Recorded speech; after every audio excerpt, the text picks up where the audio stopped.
السلام علیکم ورحمۃ اللہ وبرکاتہ۔ آج میں آپ کو ایک بیوی اور ایک بھائی، یعنی کہ ایک انسان فوت ہو چکا ہے، ایک وارث فوت ہو چکا ہے، اس کا 250 روپے اس نے جو جائیداد زمین 250 ایکڑ سمجھ لو، 250 مرلہ سمجھ لو، 250 روپیہ سمجھ لو، وہ چھوڑا ہے، ٹھیک ہے۔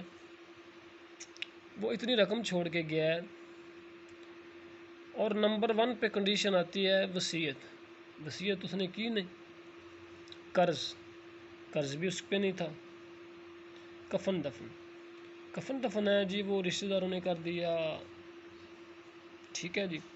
وہ 250 روپے کا 250 روپے پورا ہی بچ گیا، ٹھیک ہے۔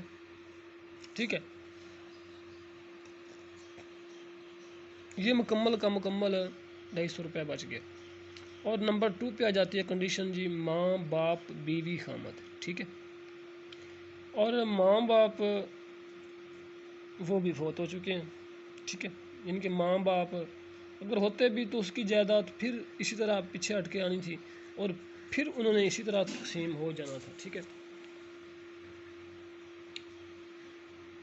ماں باپ اور بیوی خامد یہ تینوں ہیں، اور پھر اس کے بعد اگر خامد کی جائیداد تو بیوی نہیں ہوتی، اور بیوی کی جائیداد تو خامد نہیں، اسی لیے ماں باپ 0 خامد بھی 0 اور بیوی ہے۔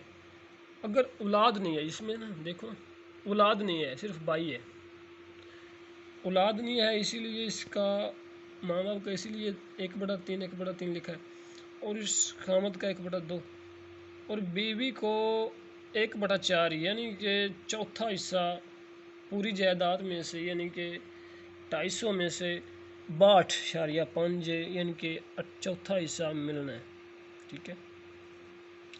چوتھا حصہ نمبر 1 پوری جائیداد میں سے بیوی لے گی، اور اس کے بعد بچا 187.5 یعنی کہ یہ اب اولاد تو ہے نہیں، اسی لیے یہ بیوی کو زیادہ ملا، اگر اولاد ہوتی تو پھر اس سے آدھا ملنا تھا، تو اولاد نہیں ہے نمبر 3 پہ۔ اور نمبر 4 پہ ہے جی بہن بھائی، بہن بھی نہیں ہے، بھائی ایک ہے، اور 187 روپے 5 پیسے تھے، 50 پیسے تھے، یہ اور تو کوئی وارث ہے نہیں۔